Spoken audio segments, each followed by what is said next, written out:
आज हम बेटा स्टार्ट कर रहे हैं कैश फ्लो स्टेटमेंट। जो कैश फ्लो स्टेटमेंट है वो लास्ट चैप्टर है आपका अकाउंटेंसी के अंदर, और इसमें से 6 मार्क्स का एक क्वेश्चन आता ही आता है लास्ट में, और 2 क्वेश्चन 1 मार्क्स के आते हैं। तो लगभग मोस्टली चांस क्या होते हैं उसके अंदर कि आपसे इनडायरेक्ट मेथड है या तो वो प्रिपेयर करवाया जाएगा कि कैश फ्लो स्टेटमेंट में इनडायरेक्ट मेथड कैसे बनाते हैं अकाउंटिंग स्टैंडर्ड 3 के अकॉर्डिंग, या फिर बेटा उसके जो आइटम्स है उसके अंदर जो आइटम्स होते हैं जैसे cash flow from operating activity या नेट प्रॉफिट बिफोर टैक्स कितना आएगा, cash flow from operating activity कितना आएगा, cash flow before working capital change, ये आपसे वो पूछ सकता है, cash flow from investing activity, cash and cash equivalent के बारे में, cash flow from financing activity, ये सारी चीज़ें आपसे वो कंसल्ट कर सकता है। ठीक है, तो जब आप कैश फ्लो स्टेटमेंट बनाओगे, ठीक है, तो कैश फ्लो स्टेटमेंट का जो फॉर्मेट है वो इस तरीके का है बेटा। मैं ज़्यादा डिटेल में नहीं करूँगा इसको, ठीक है। तो इस तरीके से आपका फॉर्मेट है। हालांकि मैं यही सजेस्ट करूँगा कि आप जब भी कैश फ्लो स्टेटमेंट बनाओ तो 2 पेज पे बनाना, क्योंकि पहला तो हो जाएगा बेटा आपका ऑपरेटिंग के लिए, ठीक है ना। फर्स्ट आपका ऑपरेटिंग का हो जाएगा, इसी में बेटा आप इन्वेस्टिंग कर लेना। ऑपरेटिंग में आपको स्पेस ज़्यादा चाहिए बट इन्वेस्टिंग में स्पेस कम चाहिए, ठीक है ना। हालांकि आप इसको पूरा लिखोगे कैश फ्लो फ्रॉम ऑपरेटिंग, बेटा बुक के अंदर दे रखा है फॉर्मेट आपका, तो वो फॉर्मेट फॉलो करना है, कैश फ्लो फ्रॉम इन्वेस्टिंग, ठीक है। और आप नेक्स्ट पेज पर क्या करोगे बेटा, यहाँ पर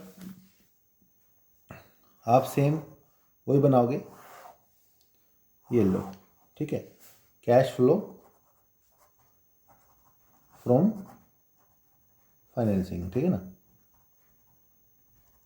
ये आपका हो जाएगा बेटा कैश फ्लो फ्रॉम फाइनेंसिंग, ठीक है। यहाँ पर आपका आ जाएगा कैश और कैश इक्विवेलेंट, ठीक है, opening cash and cash equivalent, ठीक है। और ये आपका ओपनिंग कैश और कैश इक्विवेलेंट होगा, ठीक है। और लास्ट में हमारा आंसर क्या आ जाएगा, closing cash and cash equivalent. तो बेटा कैश और कैश इक्विवेलेंट में क्या आता है, जैसे कैश और कैश इक्विवेलेंट है इसके अंदर क्या आता है, जैसे कैश हो गया, बैंक हो गया, ठीक है, करंट इन्वेस्टमेंट, ये इसका पार्ट होता है, ठीक है। जैसे करंट इन्वेस्टमेंट लिखोगे तो ये इसका पार्ट होते हैं, कैश है, बैंक है, करंट इन्वेस्टमेंट है, ये इसका पार्ट होते हैं। तो ओपनिंग का बैलेंस आप यहाँ लिखोगे, ठीक है, क्लोजिंग का यहाँ लिखोगे, तो बेटा ये जो क्लोजिंग है आपका आंसर रहेगा।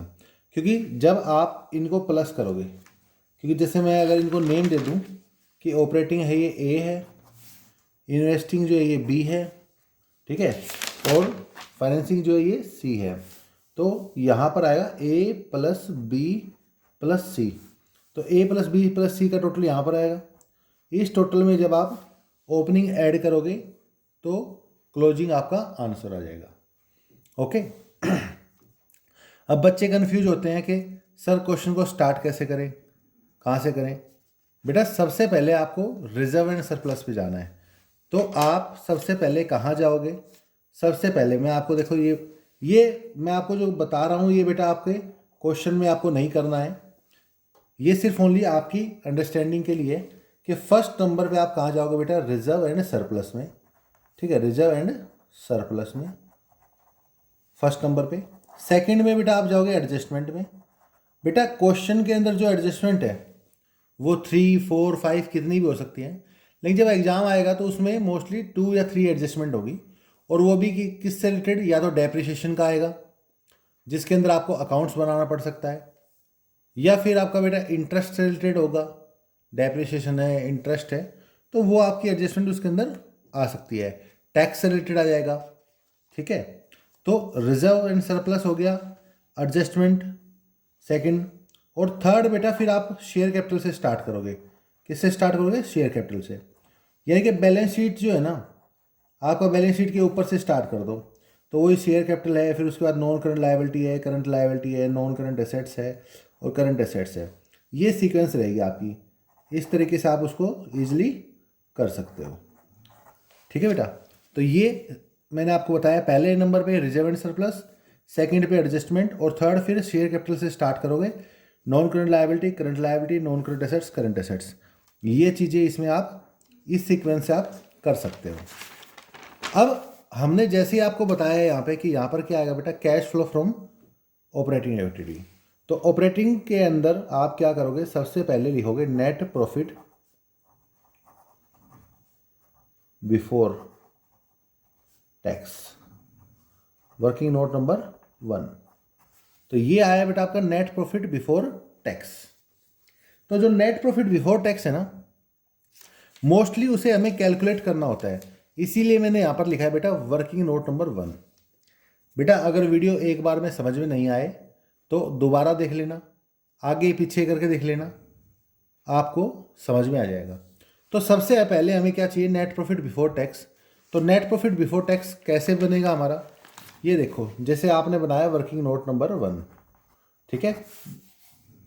तो आपके पास गिवन क्या होता है बेटा, नेट प्रॉफिट आफ्टर टैक्स।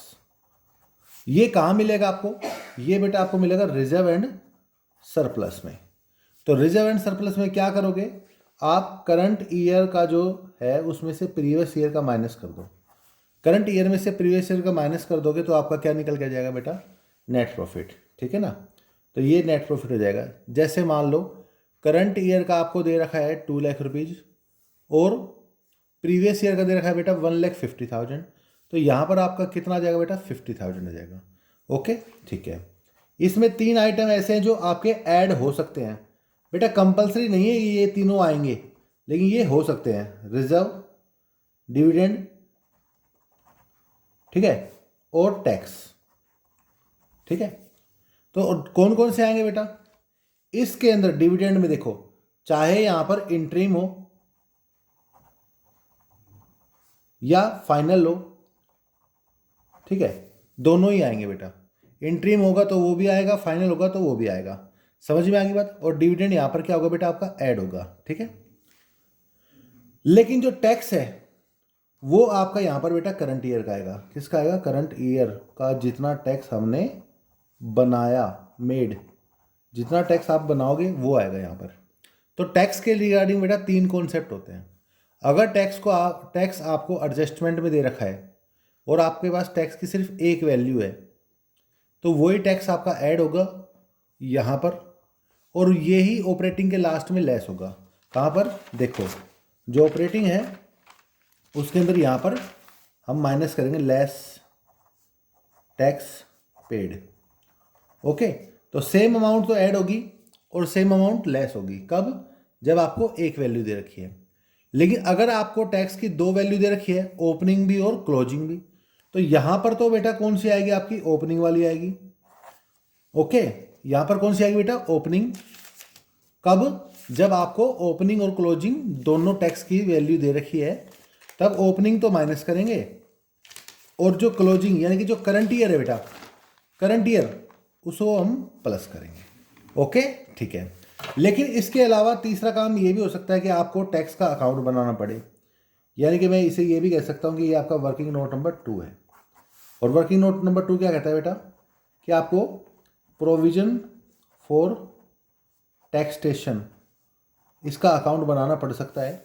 और ये अकाउंट कब बनाना पड़ेगा, जब आपको शॉर्ट टर्म बोरोइंग के अंदर प्रोविजन फॉर टैक्स की वैल्यू दे रखी है, करंट ईयर की भी और प्रीवियस ईयर की भी, प्लस एडजस्टमेंट के अंदर भी टैक्स के बारे में बोल रखा है। तो यहां पर तो आएगा बेटा आपका by BD, means opening balance. ठीक है, यहां आएगा 2CD, means closing balance. Okay, next यहां आएगा बाई SP&L, टैक्स जितना हमने करंट ईयर का बनाया, मेड, बेटा टैक्स मेड यहां लिखेंगे। और टू बैंक, ये होगा आपका टैक्स पेड। ठीक है, यहां वैल्यू आएगी। ओके, इस तरीके से आप अकाउंट बनाओगे इसका, ये देखो, ठीक है। तो बेटा मैंने टैक्स के रिगार्डिंग आपको बता दिया है, करंट ईयर का यहाँ आएगा। डिविडेंड का मैंने बता दिया, इंट्रीम हो फाइनल हो यहाँ तो प्लस करोगे, और डिविडेंड को आप ये देखो फाइनेंसिंग यहाँ पर लिखोगे डिविडेंड पेड, डिविडेंड पेड, यानी कि डिविडेंड पेड को आप यहाँ पर क्या करोगे बेटा, माइनस। ओके, मतलब वहाँ प्लस होगा और यहाँ पर क्या होगा बेटा, माइनस। कहाँ होगा ये, फाइनेंसिंग एक्टिविटी में, तो फाइनेंसिंग एक्टिविटी में ये आपका बेटा माइनस होगा। ओके, ठीक है। अब ऐसा करने के बाद जैसे हमने ये कर दिया, तो ये हमारा क्या बन जाएगा बेटा, ये हमारा जो आंसर आएगा यहाँ पर ये आएगा नेट प्रॉफिट बिफोर टैक्स, ठीक है। आप ऐड करोगे इसमें नॉन कैश, क्या ऐड करोगे बेटा, non cash and non operating, non cash and non operating expense. अब non cash and non operating कौन से होते हैं बेटा, नॉन कैश तो वो होते हैं जैसे बैड डेट्स हो गया, ठीक है बेटा, डेप्रिसिएशन हो गया, अमोर्टाइजेशन हो गया, गुडविल का, पेटेंट का, इश्यू, शेयर इश्यू एक्सपेंस है जो अभी तक रिटर्न ऑफ नहीं हुए हैं, तो वो तो आपके हो गए नॉन कैश। ये बेटा आपके जो बुक के अंदर जो फॉर्मेट है ना, उस फॉर्मेट में वहाँ पर मेंशन है, डेप्रिसिएशन है, बैड डेट्स है, और प्रीलिमिनरी एक्सपेंसेज है, शेयर इश्यू एक्सपेंसेज है, तो वो सारे खर्चे जो अभी तक हमने रिटर्न ऑफ नहीं किए हैं, ठीक है, वो आएंगे इसके अंदर, और जिनके अंदर कैश का इन्वॉल्वमेंट नहीं है, ठीक है। प्लस नॉन ऑपरेटिंग वो एक्सपेंस जो आपके फाइनेंसिंग से रिलेटेड है, क्योंकि इन्वेस्टिंग में तो हम सिर्फ इनकम को कंसिडर करते हैं, तो यहाँ पर बेटा जो फाइनेंसिंग से रिलेटेड है वो आएंगे, जैसे आपका ये आ गया डिवेंचर का इंटरेस्ट हो गया बेटा, वो आ जाएगा ना। और इन्वेस्टिंग से सिर्फ एक आता है loss on sale of fix assets, अगर लॉस हुआ है हमारा फिक्स एसेट्स को सेल करने पर तो वो आ जाएगा, ठीक है। तो ये आइटम्स आप क्या करोगे बेटा, ऐड करोगे, और कैसे ये आपको एडजस्टमेंट में मिलेंगे। हालांकि लिस्ट बहुत बड़ी है, फॉर्मेट काफ़ी बड़ा है, लेकिन मैं बता देता हूँ वो सारी चीज़ें यूज नहीं होंगी। अगर आप 1 से 2 क्वेश्चन ट्राई करोगे तो वो सारी की सारी चीज़ें यूज नहीं होती हैं, उसके अंदर सिर्फ लिमिटेड चीज़ें जो है वो यूज होती हैं बेटा।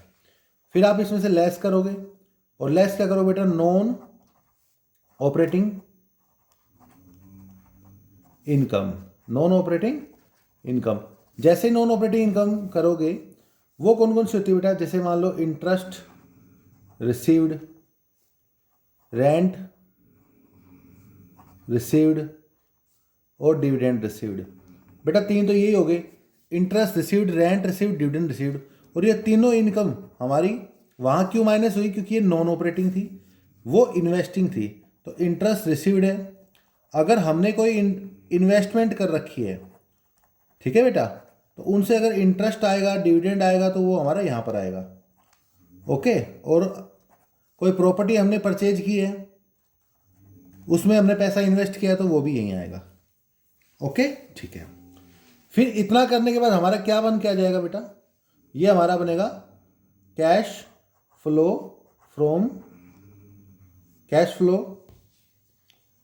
From operating activity before working capital change.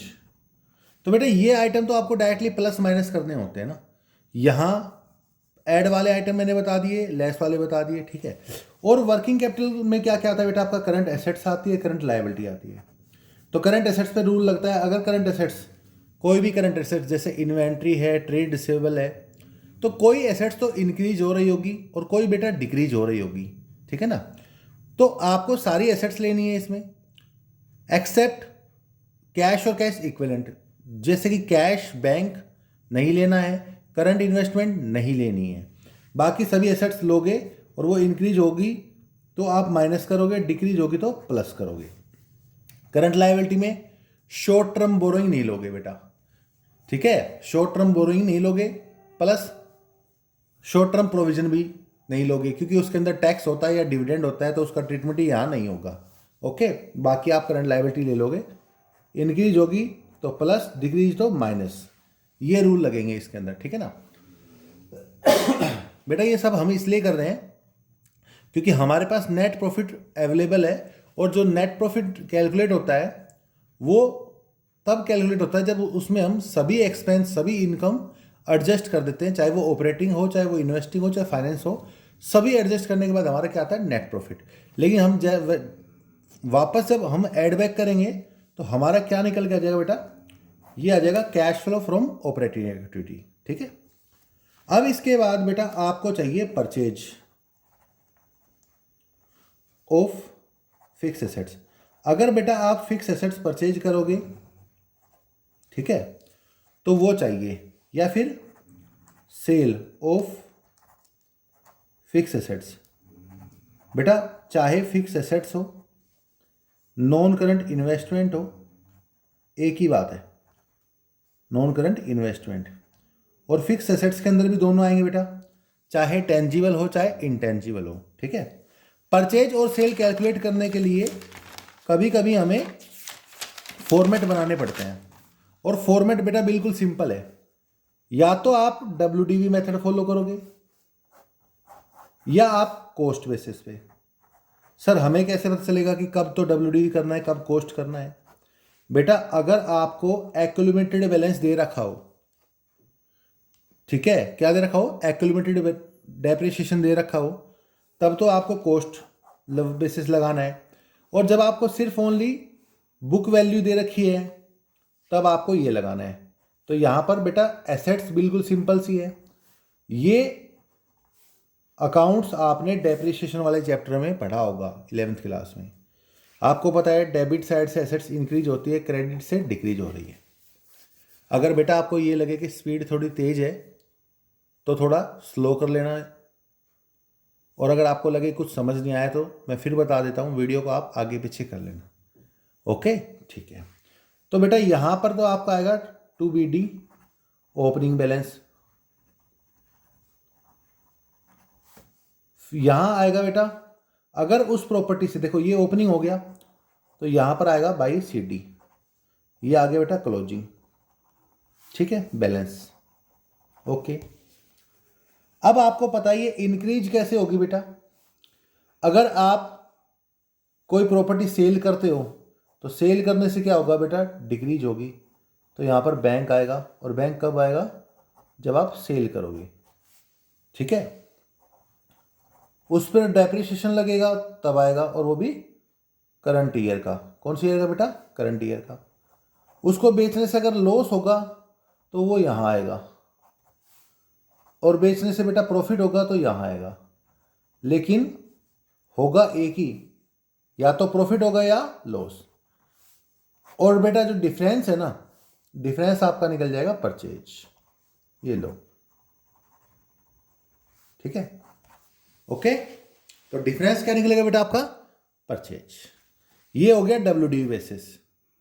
अब अगर मैं बात करूं कॉस्ट बेसिस की, तो उसमें बेटा और कोई डिफरेंस नहीं है, आपको दो अकाउंट बनाने हैं, और जो डेप्रिसिएशन है वो अलग से दिखाना है। ये देखो एक्यूमुलेटेड डेप्रिसिएशन, ओके, ये डेबिट ये क्रेडिट। इसका अकाउंट बेटा अपोजिट साइड से इंक्रीज होता है, एसेट्स के अपोजिट साइड चलता है ये, क्यों, क्योंकि एक तरीके से ये प्रोविजन फॉर डेप्रिसिएशन है, और ये हमारा लायबिलिटी साइड में होता है मोस्टली, या फिर एसेट साइड में होगा तो फिर लेस करके दिखाएंगे हम उसे। तो ये तो सेम ऊपर की तरह आएगा हमारा, to B D by C D, ठीक है, बाई बैंक अगर सेल करोगे, बाई बेटा डेप्रिसिएशन की जगह यहां पर आएगा एक्यूमुलेटेड डेप्रिसिएशन, क्यों, क्योंकि यहां पर देखो BD होता है, यहां पर 2CD होता है, यहां पर होता है बाई डेप्रिसिएशन, और ये डेप्रिसिएशन कौन सा बेटा, करंट ईयर का, ठीक है। तो जिस अमाउंट की आप एसेट सेल करोगे ना, यहां से बैलेंस वहां ट्रांसफर होगा। जैसे क्वेश्चन में गिवन है हमने 1,00,000 रुपीज़ की एसेट्स सेल की 60,000 में, और उसके ऊपर एक्यूमुलेटेड डेप्रिसिएशन था 20,000, तो यहाँ भी 20 लिखोगे, यहाँ भी 20 लिखोगे, और 60 में सेल किया तो 60 यहाँ पर आएगा, और डिफरेंस आपका बेटा आ जाएगा SP&L में, यानी कि लॉस। ओके सर, और कोई तरीका नहीं है बेटा, ये ही है आपका। अगर दो बैलेंस दे रखे हैं तो ये बनाना है, सिंगल बैलेंस है तो ऊपर वाला बनाना है, तो ऊपर वाले में क्या आ जाएगा बेटा, आपका प्रॉफिट आ जाएगा। ओके, नेक्स्ट यहाँ पर आएगा बेटा आपका टू बैंक, कब, जब आप परचेज करोगे। ओके, तो ये परचेज का केस हो गया आपका। ठीक है, तो मैंने आपको दोनों फॉर्मेट बता दिए हैं कि फॉर्मेट में क्या क्या आएगा। ठीक है, अच्छा, तो ये भी हो गया बेटा मेरा, इन्वेस्टिंग का भी मैंने बता दिया है। हम क्या करेंगे बेटा, ये ऑपरेटिंग का बैलेंस यहाँ लिख देंगे, इन्वेस्टिंग का यहाँ लिख देंगे, तो ऑपरेटिंग भी हो गया, इन्वेस्टिंग भी हो गया। अब बेटा हम क्या ले लेंगे, फाइनेंसिंग। तो फाइनेंसिंग में क्या आता है बेटा, शेयर कैपिटल। अगर बेटा कभी भी शेयर आपके इश्यू होंगे, क्या होंगे बेटा, इश्यू, तो अगर इश्यू होंगे तो प्लस आएगा। ठीक है, बट अगर आप उनका बाईबैक करोगे, इक्विटी शेयर का बाईबैक होता है और प्रेफरेंस शेयर का रिडेम्पशन होता है। या आप जैसे नॉन करंट लायबिलिटी है, शॉर्ट टर्म बोरोइंग है बेटा, non current liabilities, NCL means non current liabilities, STW short term borrowing. अगर आप इनकी पेमेंट करोगे तो माइनस हो जाएंगे, और अगर आप एक्वायर करोगे, सिंपल सा रूल है बेटा इस पे, अगर आपकी लायबिलिटी साइड बढ़ रही है तो प्लस, और घट रही है तो माइनस। लायबिलिटी बढ़े तो प्लस, घटे तो माइनस। और यहाँ पर हमेशा देखना, अगर हमने 1,00,000 रुपीज़ के शेयर इशू किए हैं 5% प्रीमियम पे, दोबारा सुन लो, 1,00,000 रुपीज़ के शेयर इशू किए हैं 5% प्रीमियम पे, तो हमें कैश कितना रिसीव होगा, 1,05,000। तो बेटा यहाँ पर आप 1,05,000 ही लिखोगे। ओके, इसी तरीके से जैसे मैंने डिबेंचर इशू किए हैं 50,000 रुपीज़ के डिबेंचर इशू किए हैं 10% डिस्काउंट पर, तो मुझे नेट रिसीव कितना होगा, 45। तो मैं बेटा यहाँ पर कितना लिखूंगा, 45। यानी कि अगर मेरा कोई एक्सपेंस है, कोई प्रीमियम है, कोई अंडरराइटर का कमीशन है, तो वो मैं एक्सपेंस को माइनस कर दूंगा, अंडरराइटिंग कमीशन डिस्काउंट को माइनस कर दूंगा, प्रीमियम की अमाउंट को मैं ऐड कर दूंगा। ओके, लेकिन अगर मैं कोई एसेट्स एक्वायर करता हूं और उसके रिस्पेक्ट में शेयर देता हूं या डिवेंचर देता हूं, बेटा वो इन्वेस्टिंग में भी नहीं आएगा, फाइनेंसिंग में भी नहीं आएगा। ओके, अगर मान लो मैंने कोई रीपेमेंट कर दी और उसको बदले में मैंने एसेट्स दे दी, तब भी नहीं आएगा। मैंने शेयर इशू कर दिए बोनस पर, तो भी नहीं आएगा। यानी कि यहाँ पर कैश फ्लो का मतलब है कैश आना चाहिए या कैश जाना चाहिए। एसेट्स के केस में सेम रूल होता है बेटा, अगर एसेट्स इंक्रीज तो माइनस, डिक्रीज तो प्लस। ठीक है बेटा, तो इस तरीके से आपको करना है। और जब आप A plus B plus C, ठीक है, ये A plus B plus C करोगे, उसमें ओपनिंग कैश ऐड कर देना, तो क्लोजिंग आपका आंसर हो जाएगा। तो इस तरीके से बेटा ये क्वेश्चंस मैंने जो फॉर्मेट बताया है आप ट्राई करना, 99.99% आपका आंसर आ जाएगा। Okay, bye.